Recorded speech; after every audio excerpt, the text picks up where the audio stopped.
Hello and welcome back, adventurers. Today we are going to rank more of the subclasses for the Sorcerer. There are plenty remaining out of our total 18/30 subclasses or bloodlines here. Obviously, we got through a lot last time, so we're going to finish it up this time, at least for the actual bloodlines. Keep in mind that what we get from a bloodline is a spell tradition, two trained skills, a spell added to your repertoire at each rank from cantrip up to ninth rank spell, a focus spell at level 1, and then two more focus spells you can take called your bloodline spells at with feats at 6 and 10, a special blood magic effect, and certain access to different feats depending mostly on your spell tradition. If you did not watch part 1, I highly recommend you do, but if you don't want to, I'm not going to make you. But it means you're going to miss at least some of what's going on. However, when we get to looking at how these new ones are ranked, you'll see all the previous rankings still up there. So at least you can catch up that way. Having said all that, let's go ahead and dive in with our next on the list, Genie. Genie is another one of our multi bloodlines, if you will, sub bloodlines. So there are different types of genies that do have some different sorceress gift spells. They've kind of may interact with some other aspects of the bloodline in a slightly different way from each other, so they're going to get different scores. So, what is Genie all about? Well, we are arcane. This will give you training in deception and arcana. The sorceress gift spells that all of them get are detect magic, illusory disguise, enthrall, creation, true sight, energy aegis, and resplendent mansion. Now let's go ahead and go through each one individually, and then we can talk about their averages. So first up, we have the Janny. This gets create food, banishment, confusing colors for an average of 2.8, which is rough. And everything they have is on the arcane list. Then we have the Ginny. They get invisibility, illusory scene, and punishing winds. This takes their average to 3, slightly better, I guess, with one spell that actually isn't on the arcane list. Efreeti, this has enlarge, elemental form, but fire only, and quandary, pushing them up to a 3.1. There are none here that aren't on the arcane list. Merid has water walk, control water, and desiccate, giving them a 2.9 with nothing extra that's not on arcane. And revealing light, wall of stone, and earthquake for the Shaitan, which is an average of 3 with nothing added on. So sadly, the base spell list here that they all share is just kind of bad. The Afridi boosted up the most, but none of them are going to do great when the base list is pretty bad. So how about those bloodline spells? Well, at level 1 we have Genie's Veil. This is a reaction, and you're going to use it on one willing target within 30 feet. The trigger is that the willing creature in range is attacked. The creature then becomes concealed to the attack and for the rest of the current attacking creature's turn. Yeah, this isn't bad. A good defensive option to help out an ally, but it only lasts for the one turn. If it lasted until the, say, start of our next turn or even the ally's next turn, I would have given it higher. As it is, it's just a 2. It might help out, but it's very limited in what it does for the use of a focus point. Then we have Heart's Desire. This is 2 actions. This affects one creature, has a range of 60 feet, and requires a will save. So you're going to surround the target with an illusion, and it's going to make a will save. Crit success, nothing happens. Success for 1 round. The creature is stupefied 2 and takes a -2 status penalty to checks related to reactions. On a failure, for 1 minute, it's stupefied 2 and can't use reactions. And on a crit fail, same as fail, but all squares are also difficult terrain for the character, which is pretty crippling. Heighten +2 adds another creature you can target. This is fantastic. There is no incapacitation trait, so don't even worry about that. Even at the beginning, against one creature, this is already feeling good. The success case is pretty brutal, but the fail and crit fail are really brutal. This is a setup spell for further brutal effects you can add on top. There's a nice defensive boost for allies as the enemy's reactions are worse. Control aspect to it, especially on the crit fail. Once you start hitting 2 or 3 creatures, this just feels crazy. For a focus spell, nuts. Easy 5. Great, great spell. And finally, at level 10, you can grab Wish Twisted Form. This is 2 actions. Target 1 creature within 60 feet, so will save. The creature is going to make 1 save against the following effects: a weakness 5 to a certain energy type, resistance is reduced by 5, a minus 10-foot status penalty to all speeds, and a -1 status penalty to all saves. On a crit success, nothing happens. On a success, this all happens for 1 round. On a fail, it's for a minute. And on a crit fail, same as fail, except for you also have a -1 status penalty to a C. Heighten +1 to increase the weakness by 1 and reduce resistance by 1. So remember, our weakness was 5 and our reduction to resistance was -5. So they go 6 -6, things like that with every heighten. This is another. Another solid debuff with a very different angle. Again, no incapacitation trait, so just keep that in mind. That's great. This is always just for 1 target, but you can set up your whole team for success. Reducing, slashing, bludgeoning, or piercing resistance really helps marshals out. Giving weakness to help casters or some potential marshals as well. Reductions in saves helps everybody, mostly casters, and the target's just going to struggle to get anywhere. This is really debilitating, honestly. The only issue I have is that it's always 1 target, but that's really minor. Again, this is another 5. These are really good. As for the blood magic, this is either a case where you can give yourself +1 status bonus to deception checks for 1 round, or give a target who you hit or they fail to save -1 to perception checks for 1 round. This is one of our pre-master bloodlines, so it doesn't get the +2 status bonus to deception I would have expected, just a +1. But even if it was a +2, this is not good. In fact, I think this is terrible. The effect on enemies just on perception is almost useless, and obviously the +1 to deception is really not very good. Uh, None of this feels good. It's probably the worst one we've seen so far. This is a 1. And then we get on to the feats.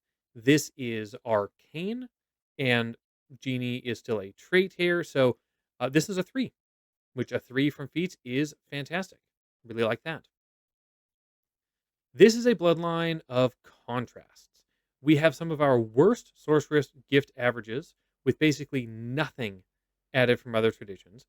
Our first focus spell is, again, even itself pretty weak, but then things pick up. Those other focus spells are just some of the best control focus spells that exist for the class. And then, after feeling really good, we get a terrible blood magic. Thankfully, you can take feats to replace it with better blood magic effects, which you should definitely do, but you have lots of other good feats to take, so it can be a struggle. When we come right down to it, all of the sub bloodlines land between 18.8 and 19.1, mainly boosted by the level 6 and level 10 feats that grab you those higher level bloodline spells.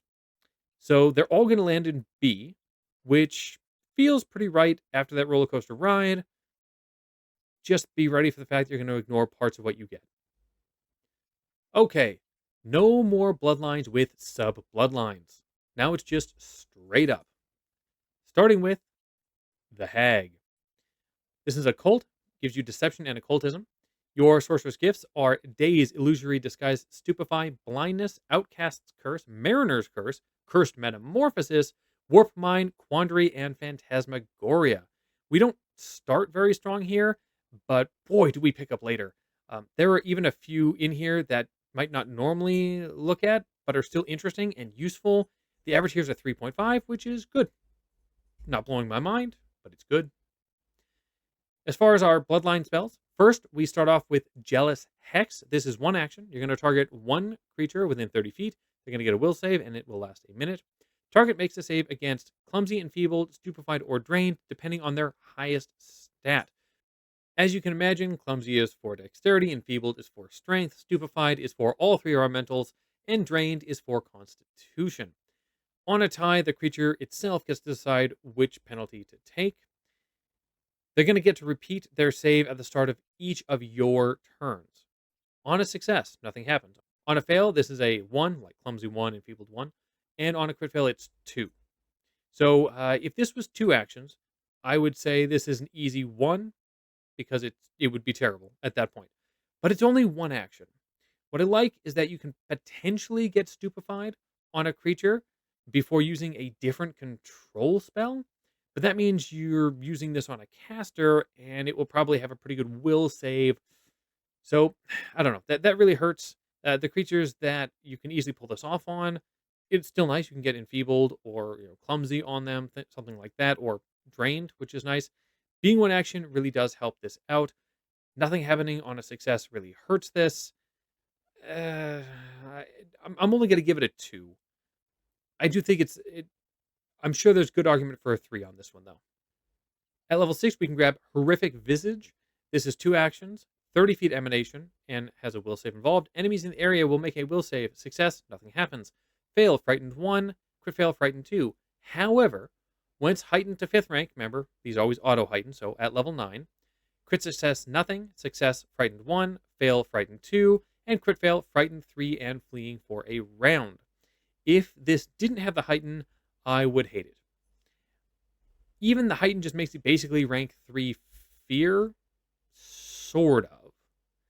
I like the size of the area, but it does encourage you being a little close to harm for my liking, probably. Once we are at level 9, this will definitely feel worth the focus spell often, though, and Frighten is just solid. So, yeah, I think this is a good 4. At level 10, you can grab Your Mine. This is 2 actions, 1 target, 30 feet, requires a will save, lasts for a round, and has the incapacitation trait. So you're going to target the will save of this one creature. On a crit success, nothing happened. On a success, the creature is stunned 1. On a fail, stunned 1. Then you choose one of its remaining actions. It uses the rest. So stunned 1, right? And then you're like, hey, one of the actions you get, you're going to have to do X, and it's going to choose the rest. Crit fail, you straight up control it for a round, which is cool. Heightened to 7th rank, fail is controlled 1, and crit fail is controlled for 1 minute, but a new save at the start of each of its turns. The incapacitation definitely hurts here, but even with that, it's still good. Stunned 1 on success is a good effect, and the fail is already brutal. So yeah, it's only 1 round, except for the crit fail at 7th rank, but it's strong enough effect that I really don't mind that it's only 1 round. Keep in mind that a stunned creature can't use reactions until the status ends, so it's helping out allies in that way too. Thanks to the incapacitation, this doesn't reach that 5 ranking, but it's a solid 4.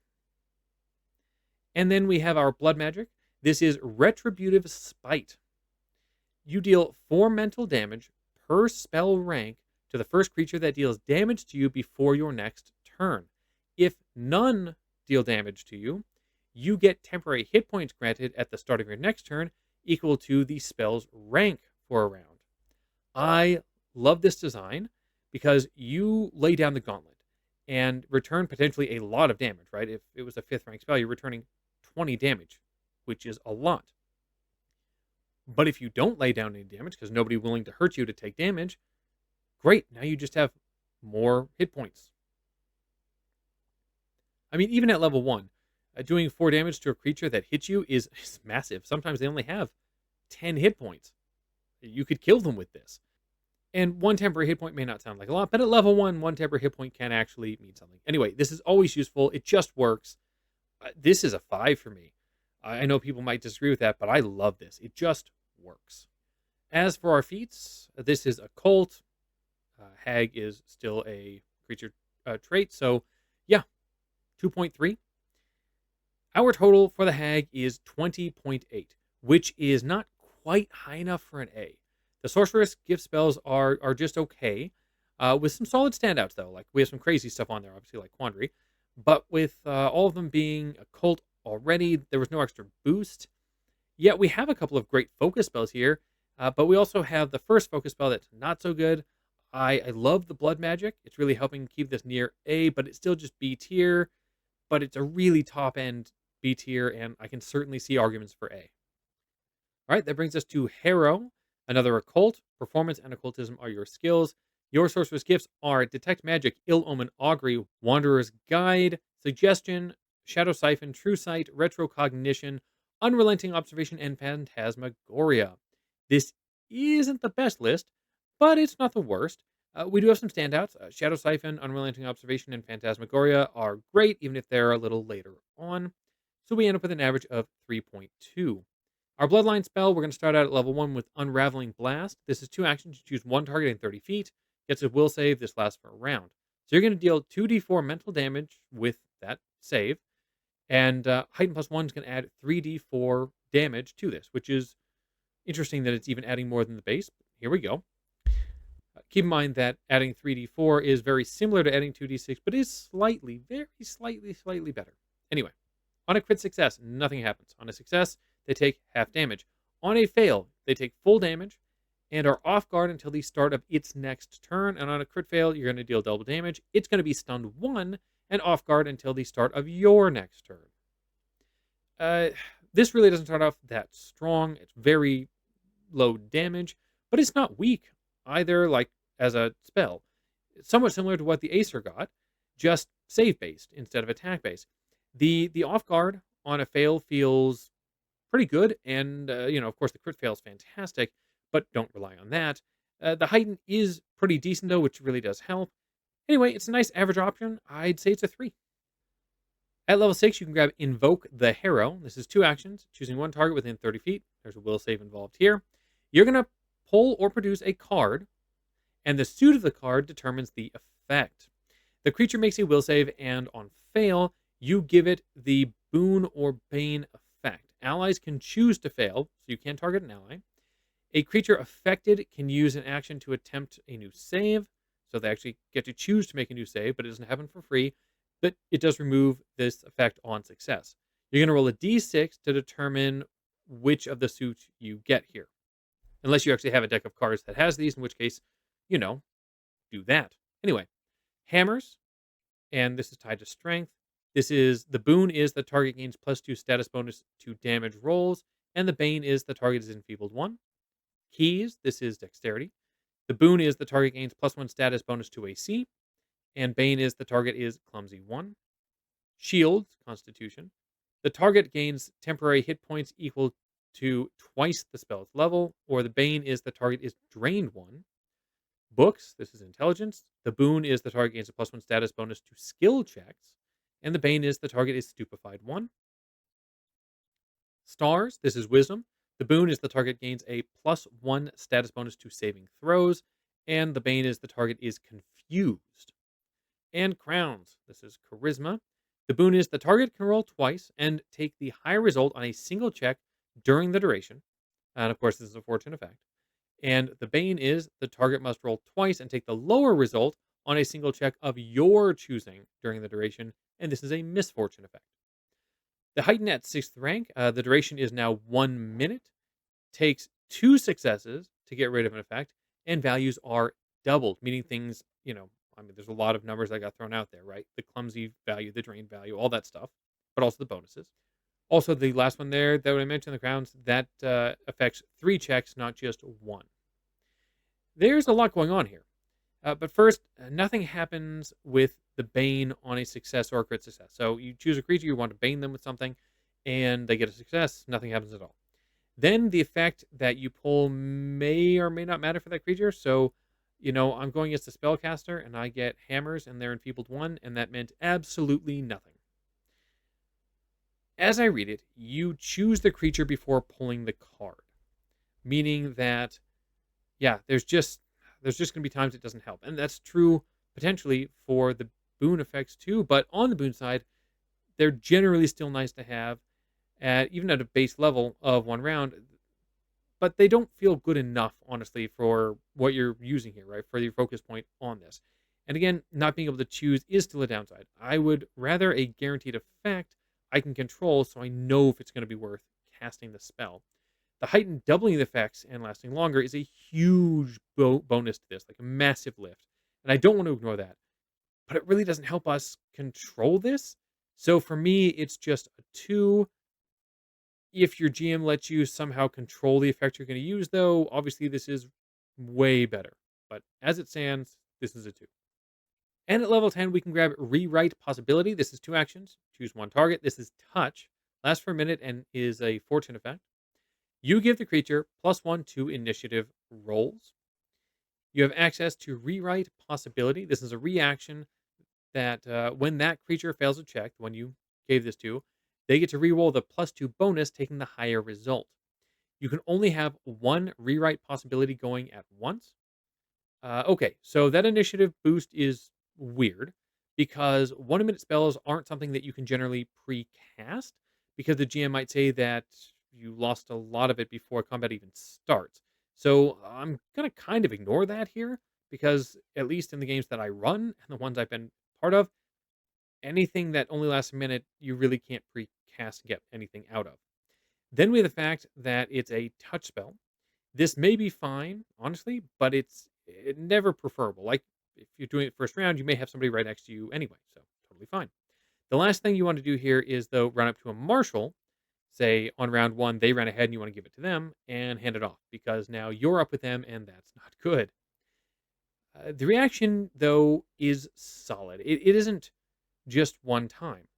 Characters make so many checks in a round, so it could be used in a lot of different ways. Now, the way it's written, as I interpret it, and feel free to tell me how you feel about this only works on a fail and not a crit fail. Maybe others see it differently. Either way, it's a solid reaction to use, given especially how seldom reactions are available to the class. I just think it's not an easy one to set up as I'd like, and you really get from this is really just a reaction to use for that ally. I think it's good enough for a 3, but I don't think it punches higher than that. Your blood magic. You gain concealment for 1 round. Simple, not bad. Similar in power to what we saw with Draconic. Yeah, just a 3. Good defensive boost. You always know what it's going to do. And the feats. So we are a cult here, but Harrow is not a creature trait. So the 2 feats that rely on creature traits you don't get, which drops your 2.3 down to a 1.9. In the end, we end up with a total of 16.1. Yeah. We have a mediocre sorceress gift set, then a weak set of focus spells, and a very average blood magic, and the worst feat score yet. Yep, this is D tier. I really recommend looking elsewhere. Also, this was a pre-master one, which is not going to help it. Anyway, you can still have fun with this. It needs an update. Imperial. This is arcane. Gives you Arcana and Society. Your sorcerer's gifts are Detect Magic, Force Barrage, Dispel Magic, Haste, Translocate, Scouting Eye, Disintegrate, Retrocognition, Quandary, and Implosion. This list has some solid and even fantastic spells. Very few flops, but not everything's a home run. Anyway, I always like to see Quandary though added. It's solid. We get a good 3.5 average on this list, but everything is on the arcane list, so nothing extra added here. Then we get to our bloodline spells.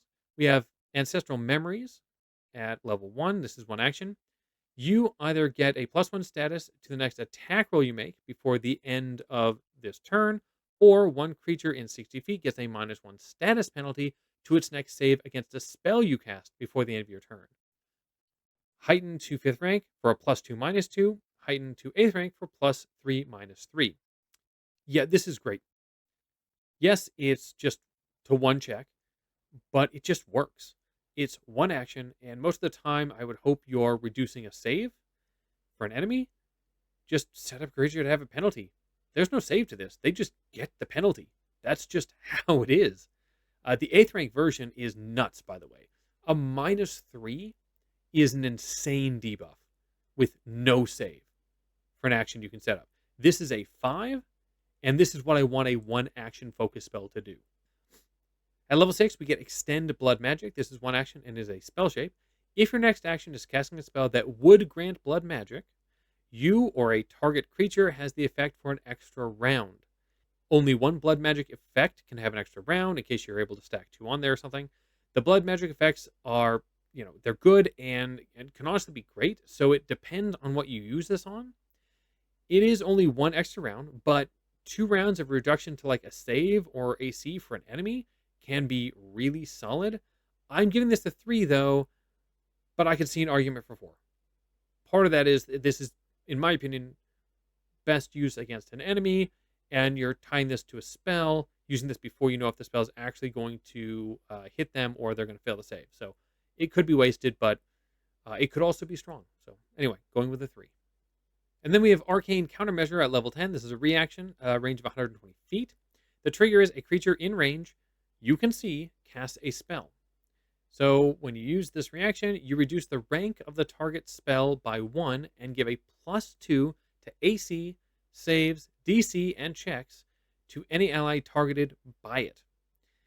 This can't reduce the spell below its minimum rank, though. So if it is a 9th rank spell and they cast it at 9th rank, it's not getting any lower. But plenty of creatures have up or heightened versions of spells on their list, so it definitely would work.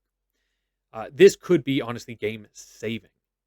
There are crippling spells at so many ranks, but certainly the higher you go, to have an on-demand buff for the party against a control or kill spell could absolutely change the fight. However, there aren't casters in all combat, so it may not come up all the time, and that's the only thing that hurts this a little bit. So I'm going to give it a 4, but I really think having this in your back pocket is going to feel just so powerful for you. Keep in mind, even if you can't drop the rank of a spell, you still give those buffs to your allies, and a +2 is no joke. Your blood magic is Imperious Defense. You gain either +1 to AC or +1 to saves until the start of your next turn. Yeah, sure. It may just be for you. Both are great. If there's casters, give yourself saves. If there's all melee combatants and they might come at you, AC, solid 4. It doesn't play into extend blood magic the best, but it's not terrible. Buffing yourself for 2 rounds for saves or AC certainly won't feel bad. As for the feats, again, Imperial isn't a creature trait, so that drops us down from a 3 to a 2.6, but it's still arcane and 2.6 is solid. Our total here is 22.1, and that is a very good score. This easily lands Imperial in A, and for very good reason. A lot of great stuff here. Amazing focus spells, solid sorceress gift spells up front, good defensive blood magic, and good feat still. So yeah, you'll be happy to play Imperial. I like it a lot. Then we dive into the Nymph. This is Primal with Diplomacy and Nature. Your sorcerer's gifts are Tanglevine, Charm, Calm, Animal Vision, Vital Beacon, Wave of Despair, Repulsion, Unfettered Pack, Moment of Renewal, Overwhelming Presence, for an average of 3.2. It's not the strongest list. There are some good spells on here. I like Calm, not everybody does. Vital Beacon's on here. There's some pretty useless spells, though, here, too, sadly. On the plus side, 4 of these aren't normally on the Primal list, so nice added flexibility. Your level 1 Bloodline spell is Nymph's Token. This is 2 actions, lasts for a minute. You're going to create, and with the same 2 actions, you get to hand off a token. Whoever holds the token, it has a +1 status bonus to performance, checks, and will saves. If this is heightened to rank 4, as long as the ally has the token on them, you can actually cast touch spells on that ally from 30 feet away, which is pretty cool. The performance bonus is fine as a rider, but it's not why you're here. That's not the value of it, right? The value is to the will saves, which are great because you really don't want to fail will saves. I will say though, early on, I don't think you'll see as many will saves as you'll see later on. The heightened buff of casting touch spells from range can be really helpful here and there, but it's not going to be like a game changer most of the time for you. Still, nice advantages, lasts a while, so I'm going to go ahead and give it a 3. Then we got Blinding Beauty. This is level 6 for you. 1 action, 30-foot cone, has a will save and the incapacitation trait. Each enemy in the area is going to make a will save. Crit success, nothing happens. Success, dazzled until the start of its next turn. On a fail, blinded until the start of its next turn. And on a crit fail, blinded for 1 minute. So 1 action, fantastic. AoE that doesn't affect allies, win. Outcome on successful save, yep, that's here too. Honestly, sounds kind of crazy. Then the downsides. So we have the incapacitation trait, but since this is a cone, I don't really think it's a big worry. right? Because you're hitting multiple creatures. They're not all going to be higher level than you, I don't think. And this is focus spell; it's auto heightened. The big issue is the effect, other than crit fail, only lasts until the start of the creature's next turn. This makes the Dazzled really only valuable if you trigger reactive strike from a creature because of the way Dazzled works. The blinded effect is similar in many ways, but not entirely. Without those affecting the creature during their turns, though, this just really isn't that powerful. And I don't count on crit fail ever. So while I was gearing up to give this a 5 initially when reading it, when I really get into the details of everything that's going on here, I end up landing on a 3. It's still good. It's just not as broken as it sounds, even though it's one action. And if it was two actions, uh, two or one. Then we have Establish Ward. This is two actions, a 30-foot burst, and lasts for 1 minute.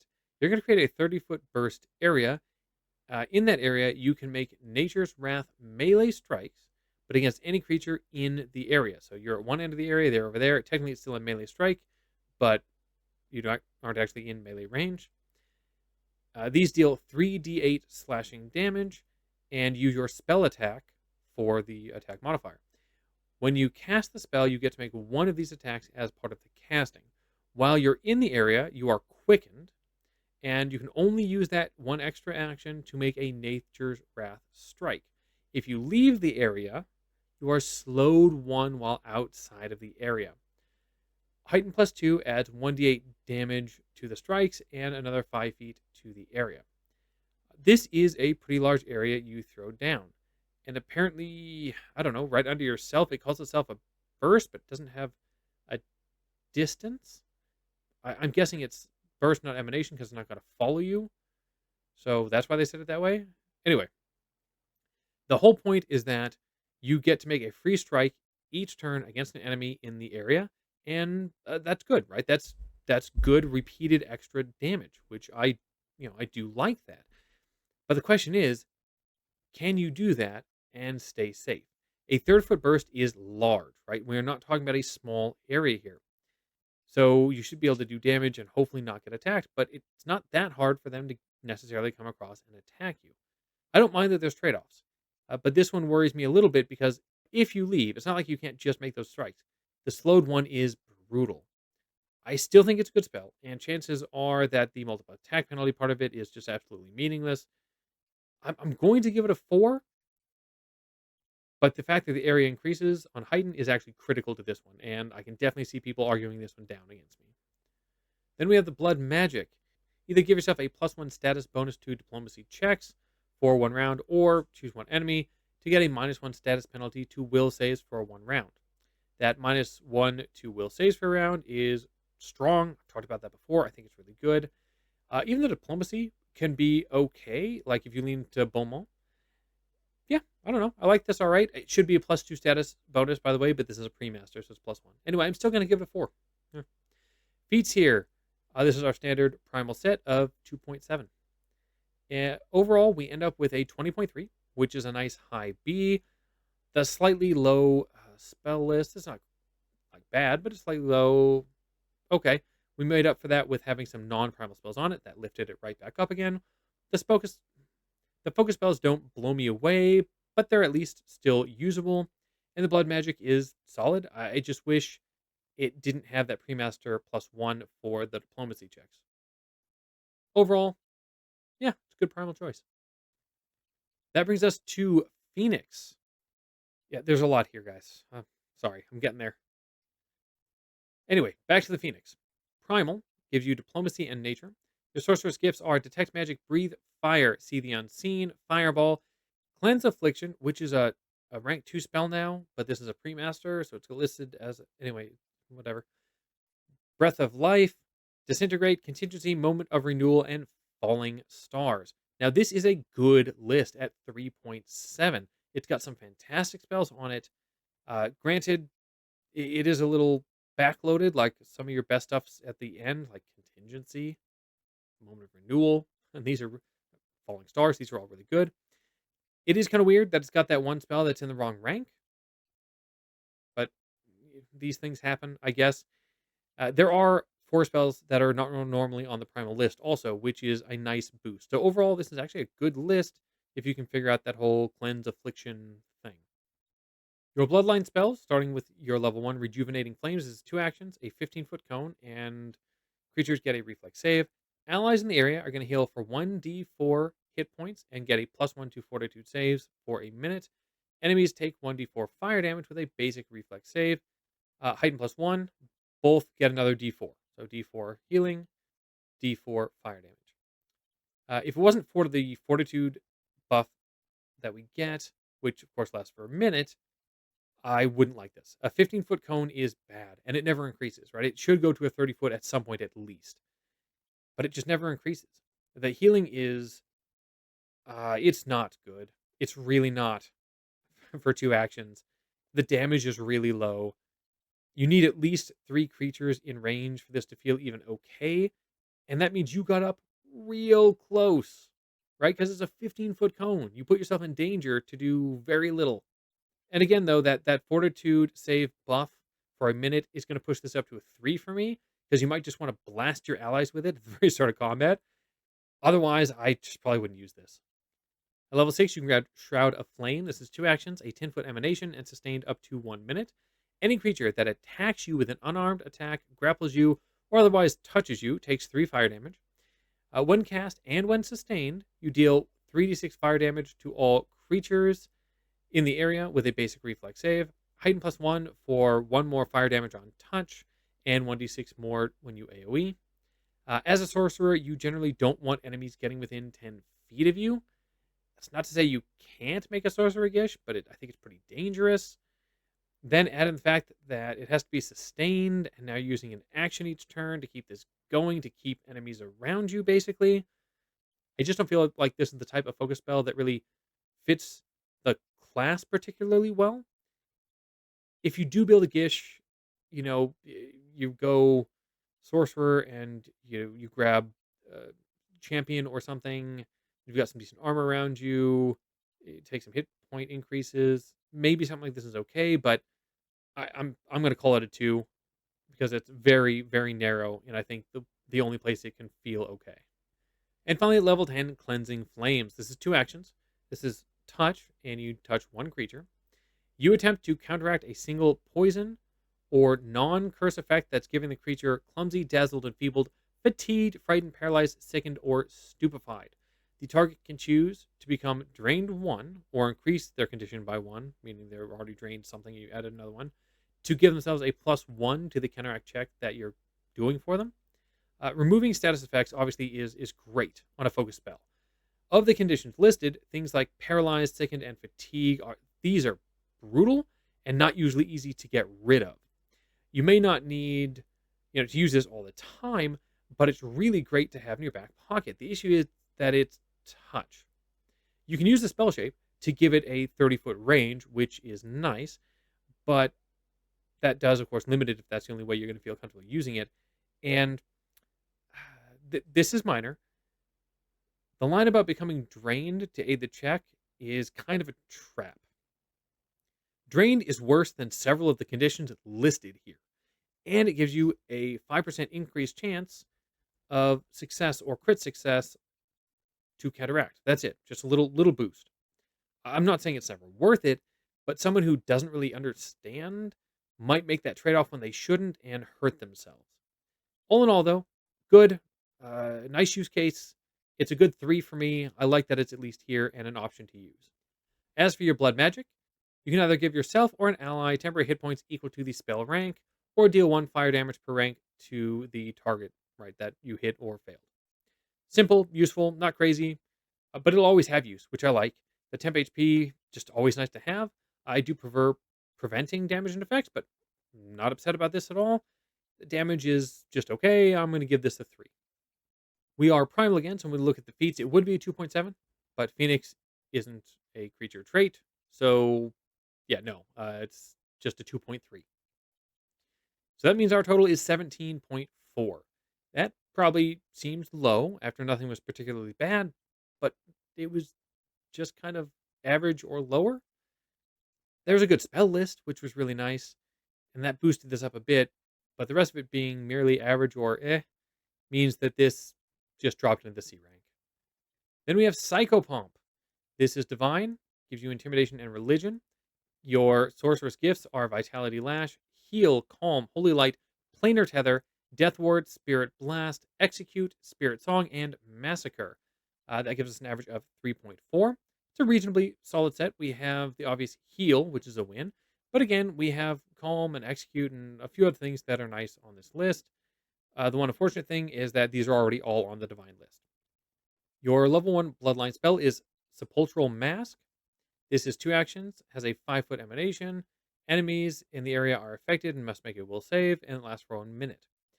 So you're going to get a +1 status bonus to will saves against emotion effects for a minute. Enemies in the area, when you cast this, or that start their turn in the area, are going to get a will save against 1d4 mental damage.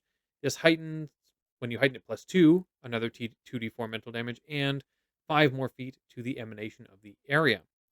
When they make their save, enemies on a crit success, nothing will happen. Half damage on a success. On a fail, full damage and a -1 status to will saves against emotion effects for 1 round. And on a crit fail, double damage and -1 status penalty to will saves against emotion effects for 1 minute. So remember that problem I mentioned with the Phoenix? Yeah, this is worse. If you just use this as a way to give yourself a minute-long buff against saves against emotion effects, it has some value. And if you're in the right combat, that actually could be great, but that's very, very narrow. The effects against enemies really could be useful if they're up against you. The damage is terrible, so don't even think about that. Like, the damage here is truly pathetic, but you really just don't want enemies right up in your face like that. And it takes a while for this to grow at all. If it wasn't for the buff aspect, this would be an easy 1. The buff will move this to a 2, but remember, these things keep being narrow. Even the fail effect for enemies is against emotion effects. It's all about emotion effects, and that's not everything that's mental. At level 6, you can pick up Spirit Veil. This is 2 actions, last for 1 minute. You become concealed to all creatures, but invisible to undead. But not just invisible to the eye, but to all undead senses. So if you take hostile actions, though, or interact with an undead, the spell ends. You heighten +1 to give this to an additional willing ally in 30 feet. And if any of you use hostile actions, it'll end. Concealed is useful, but not amazing for 2 actions. Invisible to undead is great, but not when it breaks so easily. This is only a good spell against undead, and I see it as having 2 good uses. You can protect yourself if things are getting really hairy, or at higher levels, you could allow an entire party to move around and set themselves up in an encounter against undead for like the perfect strike pattern. But that means you're high enough to invisible the entire party. I suppose there's also an option at a high level to just kind of walk through an undead encounter and bypass them altogether, which is cool. But that's a really high level use. It's incredibly specific, but in the right campaign, it's very solid. And in everything else, it's terrible. So I'm giving it a 2. Shepherd of Souls. This is a reaction, a level 10. When a living creature within 30 feet takes damage, and this has a 30-foot range, and you're going to target 1 creature. So you're going to sacrifice up to 15 hit points, and it reduces this damage taken by that creature using the reaction on by double whatever you do to yourself. Any excess heals the target as well. Heighten +2 for 5 more hit point taken by you, which means 10 more back to the ally. A squishy character giving up hit points is scary, but if it keeps an ally up and potentially even heals them on a reaction, yeah, that's actually really solid. Obviously, preventing damage without sacrificing any would be the preference. And while this won't get a crazy high rank, I think it's a nice emergency button. I'm going to give it a 3. Be careful how you use it, but it could be really, really great. Your blood magic here, you're either going to give yourself +2 status to fortitude saves for 1 round, or deal 1 damage per rank of the spell to the target, and that's void of vitality, whichever one's going to hurt them. Fortitude saves are definitely important to succeed on. Not maybe as important as will saves on average, but still really good, and that's a fantastic option here. The damage is nice and flexible too, which matters in a lot of different cases, especially since it can trigger weaknesses pretty easily, especially on things like undead. So yeah, this is This is a solid 5. I really like this blood magic. The feats here, divine, psychopomp is actually a creature trait, so it gets to keep that in there as some of the feats you could take, even if you're unlikely to run into them, you still could. So it's a 2.9, which means the total here is 18.3. Just like with Phoenix, the focus spells kind of let it down, but in this case, the blood magic redeems it a bit more. In an undead only campaign, this is really powerful, but only in that case, which is why I'm kind of glad it's landing at C. It's really good in that one case. Believe it or not, we're actually getting toward the end here, everybody. And we are on Shadow. This is Occult. Occultism and Stealth are your skills. Your Sorcerer's gifts are Void, Warp, Grim Tendrils, Darkness, Chilling Darkness, Vision of Death, Shadow Siphon, Collective Transposition, Duplicate Foe, Disappearance, and Phantasmagoria. This is an average of 3.6. This is definitely a back half stacked spell list. Shadow Siphon, Disappearance, Phantasmagoria, all really good. So is Vision of Death, actually. So maybe not all late game. And anyway, it's a solid list. I don't know. It does even have one spell that's not in the occult tradition. So cool. A little bit of a boost. Then we get to our Bloodline spells. At level 1, you get Dim the Light. This is a reaction. The trigger is you cast a Darkness or Shadow trait spell. So they have to have the trait Darkness or Shadow.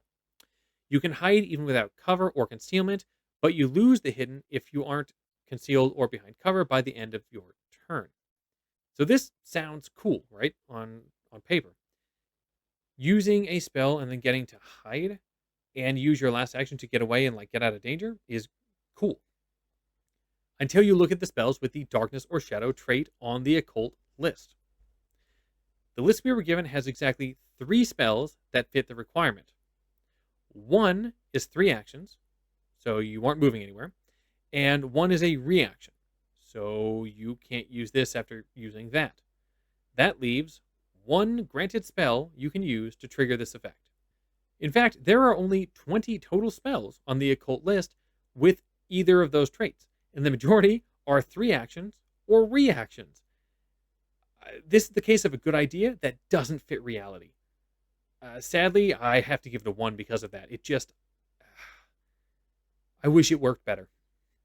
At level 6, you can grab Steel Shadow. This is 2 actions, a 60-foot range. You can choose 1 creature, and this is sustained up to 1 minute and targets their Fortitude save. So you're choosing a target, and they make the Fortitude save. Crit success, nothing happens. On a success, they are enfeebled 1 for 1 round. On a fail, the target takes 3d4 void damage and is enfeebled 1 for the duration, which is up to a minute if you sustain. Each turn that you sustain it, they take 3d4 void damage with a basic Fortitude save. It casts no shadow while this is going. So the creature isn't going to cast a shadow if they fail.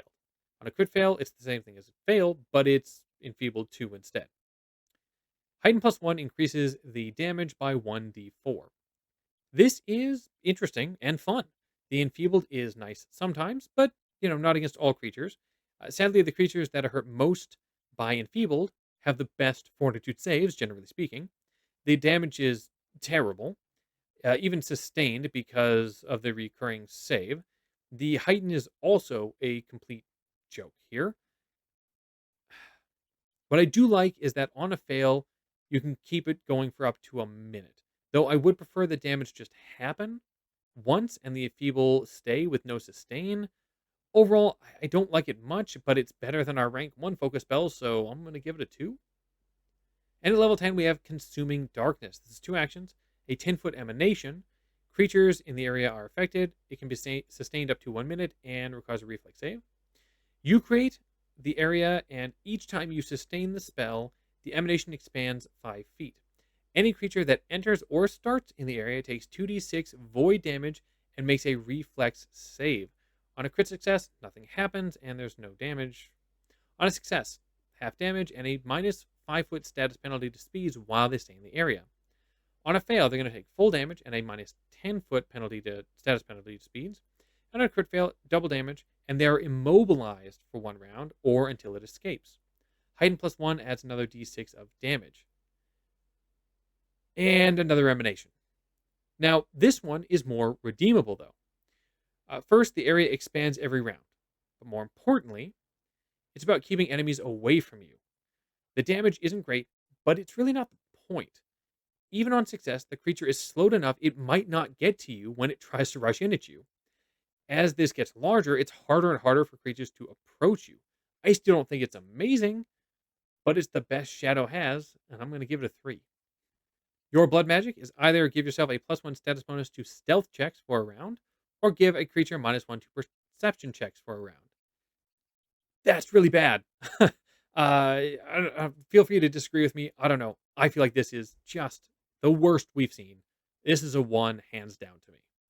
And on the feats, Shadow is not a creature trait, and it's a cult, so this is a 1.9. In case you've been adding along with us here, that gives us a grand total of 12.6. Oh boy, that hurts. Oh boy, I hate it because the idea of a Shadow Sorcerer is so cool, but the implementation here is terrible. The focus spells just don't work out, and the blood magic is a joke. This one is painful. I could be way off, but just awful to me. Let's hope we finish off stronger than that, though, with our last two, including Undead. This is Divine, gives you Intimidation and Religion. Your Sorcerer's Gift spells are Void, Warp, Harm, See the Unseen, Bind Undead, Talking Corpse, Invoke Spirits of Vampiric Exsanguination, Execute Canticle of Everlasting Grief, and Walls of the Damned. The average here is 2.7. That is atrocious. This is the worst spell list of any of the Bloodlines. We do have a few things here, Execute and a few other spells that may be kind of okay.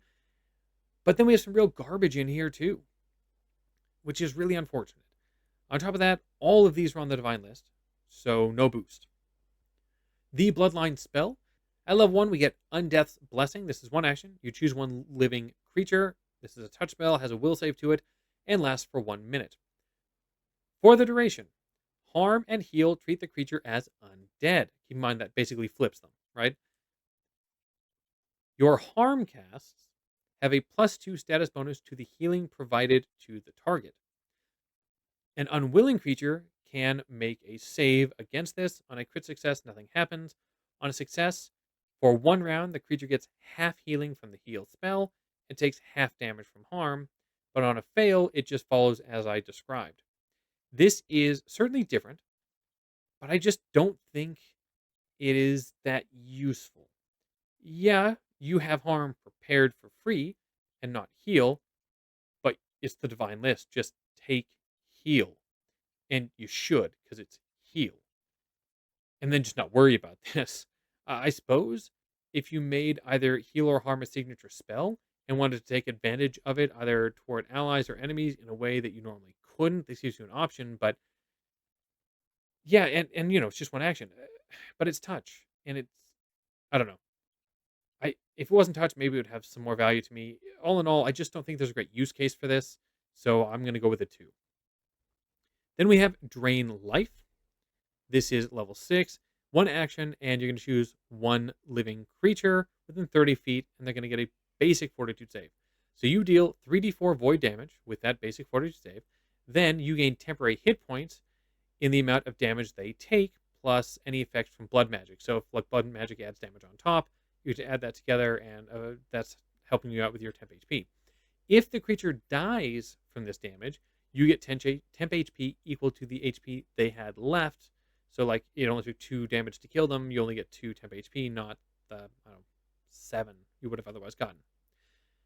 This temp HP lasts for 1 minute. Heighten +1 to add another d4 of damage.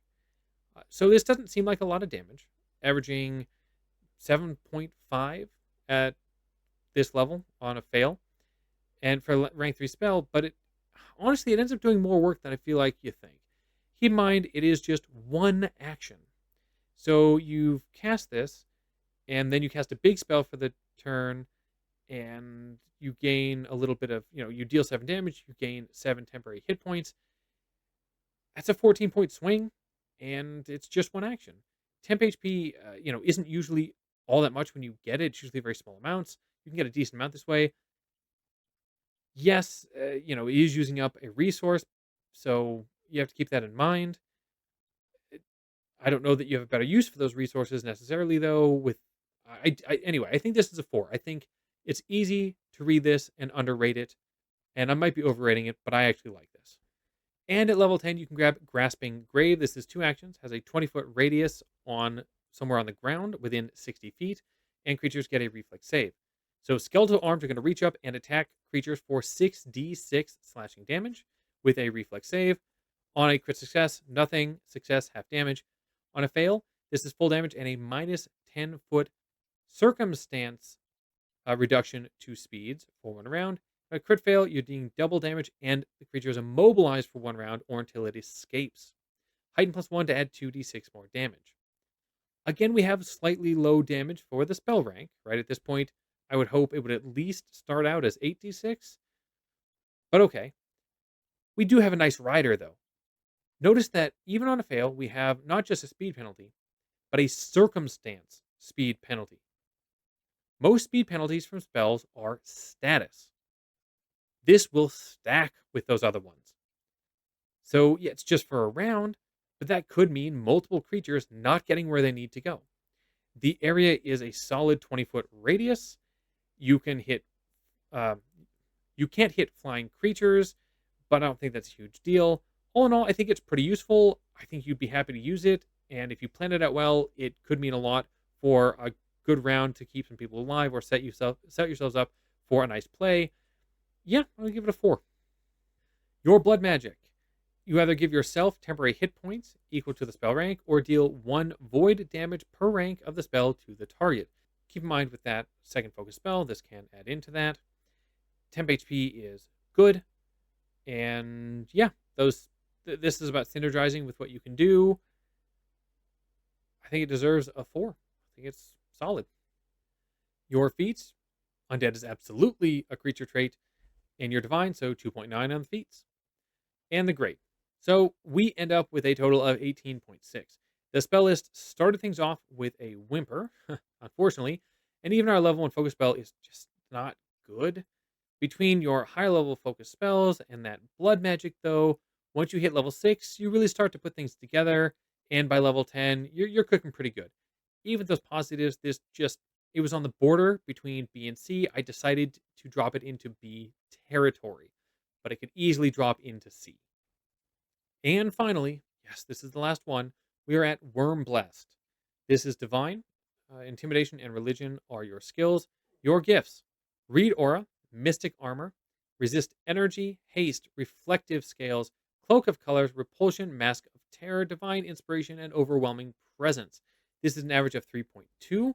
We do have some real standouts here, like haste and overwhelming presence, but there are certainly less exciting spells in here, like read aura and reflective scales, to balance them out. We do have 3 spells here, though, that aren't normally on the divine list, so that's really nice. So how about those bloodline spells? Well, we have Dragon Claws at level 1. This is 1 action, lasts for 1 minute.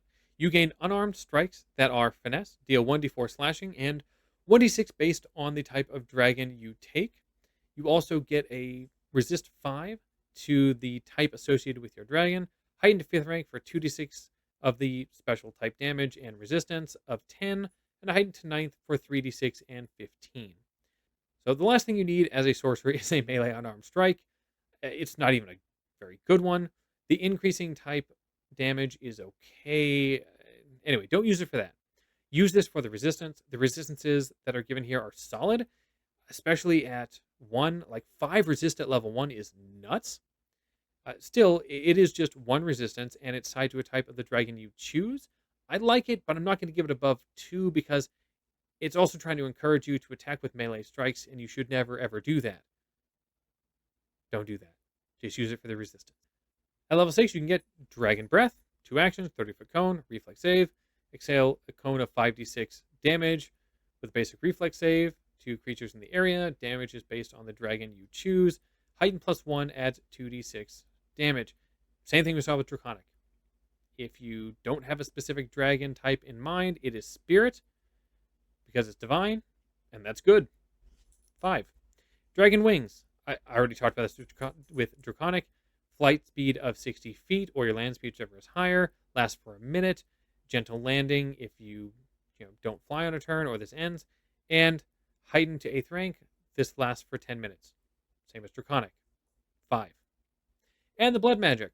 Either give yourself +1 status bonus to intimidation checks for a round, or give a creature a -1 status to will saves for a round. I like reduction to will saves, as always. The buff to intimidation. Obviously, this is pre-master. Um, yeah, this is going to get a 4 from me. I like it. And the feats. So this has the divine feats, but Worm Blessed isn't a trait. Now, people might disagree with me and say that it should be the dragon trait because this is actually dragon aligned.